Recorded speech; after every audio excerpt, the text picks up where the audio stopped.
we are now with Brian Chung, who is speaking on his article, The Making of Chinese Scientists and Engineers, Leisure and Cold War Suburbanization in Silicon Valley, California. So we are returning to America, going up north in California.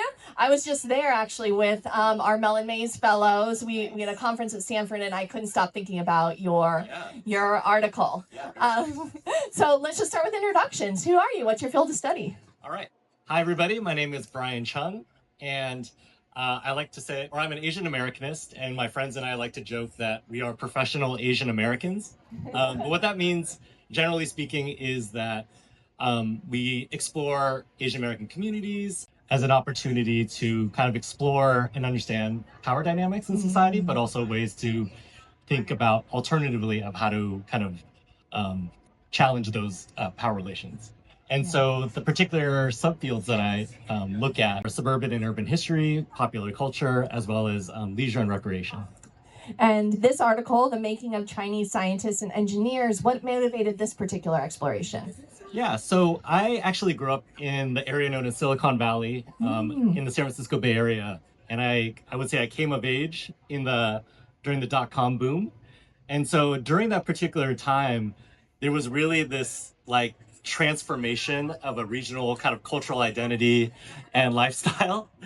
And, one of the things that, as witness to this, some of the things that I saw was that large tracts of agricultural land became like gated communities for mini mansions.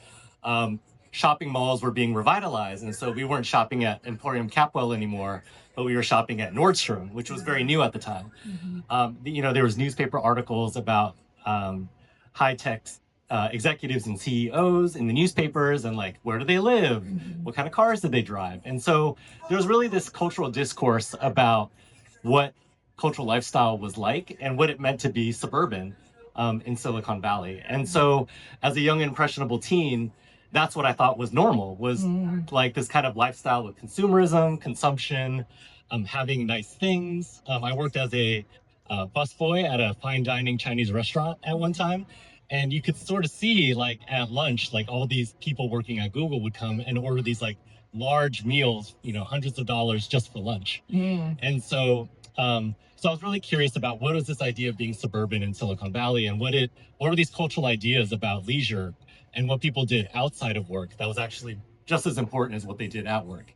And additionally, kind of adjacent to this, my dad was an engineer, and so a lot of his friends were engineers. So growing up, they kind of had their own sense of community that sort of mimicked in some ways this idea of a very urbane idea of being a professional based around kind of leisure and social organization. So I was really interested in bringing those two things together. Wow. So how do you do that? How do you approach that? What were your methods?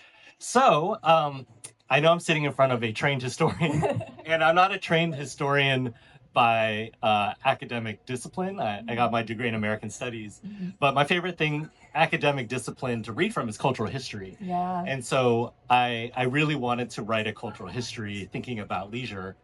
And so my methods were mostly archival. So I looked at the organizational records of this Chinese American social organization called the Stanford Area Chinese Club.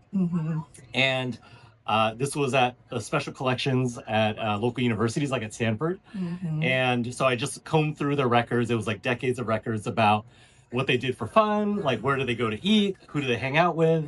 But then I also looked at government records as well as trade magazines and newspapers that were also documenting the role and significance of incorporating leisure into city planning.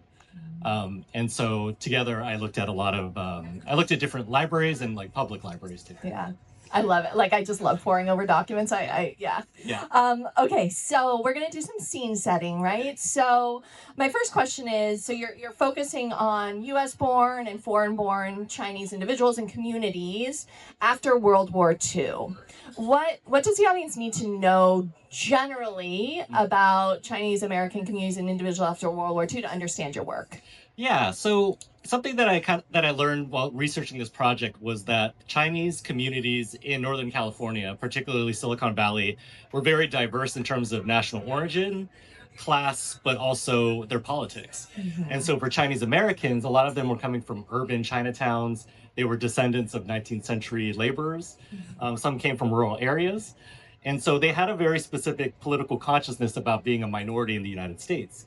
Whereas in contrast, foreign-born Chinese, whether a lot of them were recruited by the United States to live in the United States, to work in the United States because of very specific skills. And they did not have any of that history. They were actually coming from like elite families, military or corporate, or even government officials. And so, they're sort of plopped together, and they don't really share the same language either, necessarily as their native language. And so they're living together in suburbs, and they're not really seeing eye to eye necessarily on what it means to be Chinese. And then also, they've never lived in suburbs before, as a very sort of foreign concept, even in the United States, so to speak. And so they're also learning, what does it mean to be a suburbanite after World War II? Yeah. And so the thing that they do share is that they are all very highly educated, and they're really focused on particular class aspirations.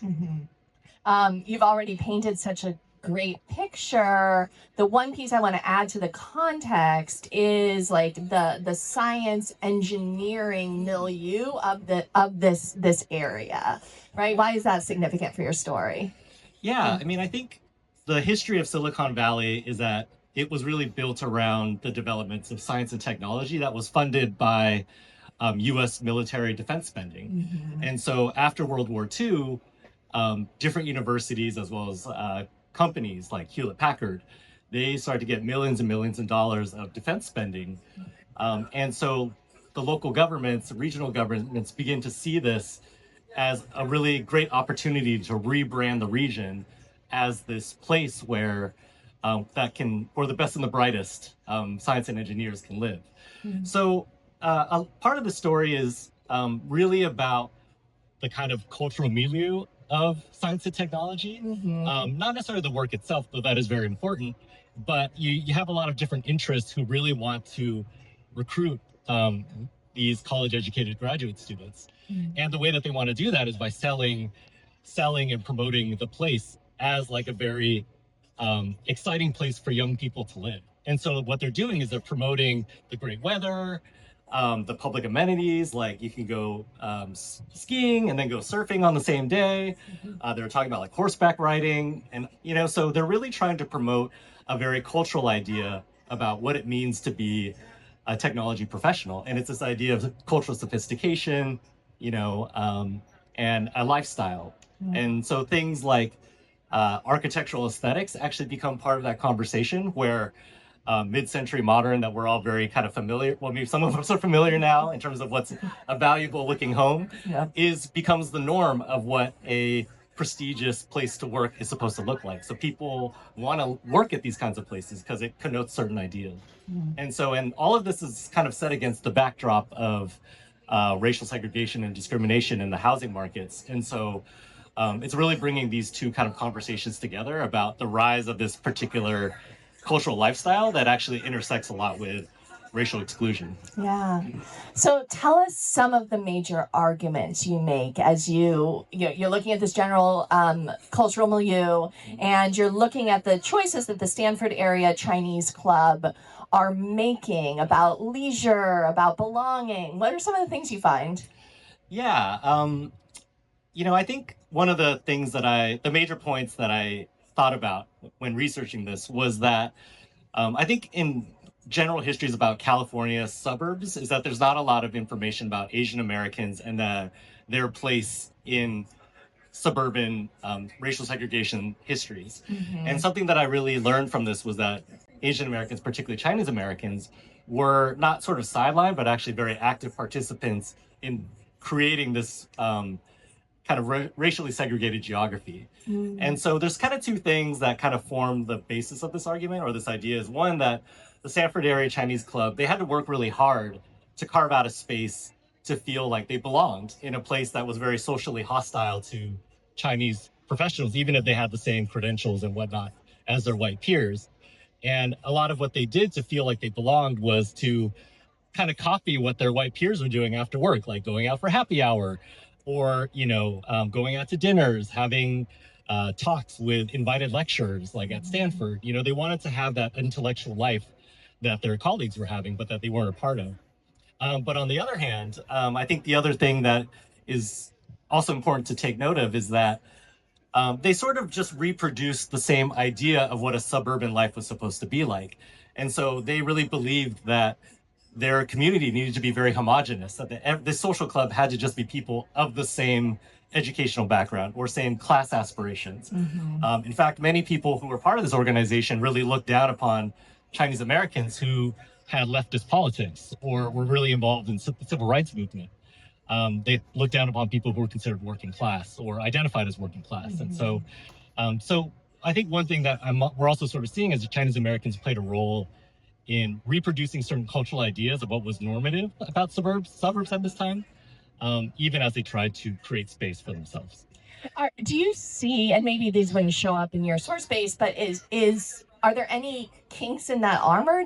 Are there any tensions in that narrative, like generational tensions or folks who are pushing back against adopting those norms? I would say yes. In some of the archival sources, some of the things we see is like towards the end of the 1960s, in light of like the Asian American movement, civil rights movements, Black Power, so on and so forth. Like you do have some folks, Chinese Americans in particular, who are really interested in thinking more about the Asian American movement and like Asian American politics to incorporate into their activities. But there's sort of like a limit to how much they want to engage because they're actually a nonpartisan organization. So they don't want to like take certain sides. But in research that I did for like a different part of my dissertation, in a different part of Silicon Valley, there was like, they're more like a working class group of Chinese Americans. And they were teachers, they were like, social service workers. And they would say things like, we don't really hang out with people over on that side in Palo Alto. And I'd be like, why? And they'd say, just differences. And I think they didn't really say it, but it felt like when I did the research, I feel like I can sense some of that tension. Yeah. Towards the end of your article, you really investigate how the society is addressing the local school district desire to build a multicultural curriculum programming. Tell us a little bit about that part of your argument. Oh, yeah, absolutely. So that kind of came in like randomly at the end when I was doing the revise and resubmit process, actually. And so it wasn't even really meant to be part of the argument. But I remember just looking through some of the documents, and the city of Palo Alto wanted to incorporate Asian American studies and ethnic studies into the K through 12 education. And there was kind of this fear that they were going to, by introducing this education, you were going to indoctrinate children in Palo Alto to become like the Black Panthers or, and other like radical political groups. And they were also very fearful of integration they were very fearful that they were going to integrate the schools as well. And so they had asked the Sanford Area Chinese Club, like, can you help mold this education for us? And to some degree, it ended up being not really about ethnic studies or Asian American studies, but it ended up being more about like multiculturalism and learning about different cultures versus like interrogating power and society representation. And so at this particular moment, this Sanford Area Chinese Club gets a lot of recognition by the city for being integral to creating this education. But the Sanford Area Chinese Club also has some distance to these more maybe radical leftist progressive politics in Asian American studies or Asian Americans at the time. So they have this particular place in suburbs, but they're not engaging with these other kinds of politics around them. And that's sort of the kind of analysis that I kind of take with this, is that their recognition and their inclusion in society is really predicated on the limits of their politics, really. Yeah. Oh, fascinating. What do you think might be? What are future studies you're going to do? What's in store for your future research? Oh, I'm glad you asked that. Actually, I guess this is going to be like the soft launch of some new work. Let's do publicly speaking. Well, actually, I've been working with some students as well as some staff here on campus and faculty on developing a local archive or regional archive on foodways, Asian American history and particularly suburban history here in Orange County and Southern California. And so I've worked with some students in my class to kind of develop some ideas, create some primary sources. One of my former students is actually in the audience, and she donated her work. And I've interviewed some students, and they're hopefully to interview some of their families who have had different businesses in the area. So Yeah. I can't tell you much more than that. So this is just like a teaser trailer. Oh, I love it, though. Is it physical, digital? What are we thinking? The goal is I want this to be physical with, I guess, digital access. Yeah. I like the idea. I think combing through documents, I wanted something very tactile. Yes. And eventually, when people touch things, they'll have dust all over their fingers. Yeah. Oh, wonderful. Any other recommendations for books, articles, podcasts for our audience? Yes. Can I name like 2 or 3? Sure, go for it. So I listen to a lot of podcasts on my way to. No, I don't listen to that many. I only listen to like 5. Yeah. So the first one is called The Watch. It's part of the Ringer Podcast Network. I'm not getting paid by them or anything, but it's a lot of it is about television and movies, and they're 2 cultural critics who have done a lot of writing in media outlets that I like reading in the past, like Rolling Stone or Village Voice, so on and so forth. So they, they're also writers in the TV industry, so they have a lot of kind of like insider analysis of how, the industry shapes how things are made.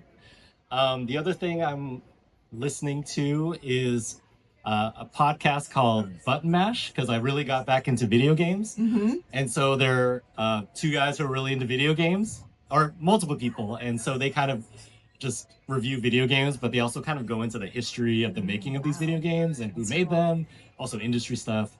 And then lastly, I'm listening to Amy Poehler's podcast, Good Hang, because it's just random chit chat and silly things. And so those are the things I've been listening to. Oh, wonderful. Well, thank you so much, Brian, for being here with us. Let's give him a round of applause. Thank you. And shout out to Raina and Amelia. I don't know what Amelia is, but for being so helpful with communication. Yeah. Oh, good. Okay, good. We'll have you back next time. Thank you. All right. I now invite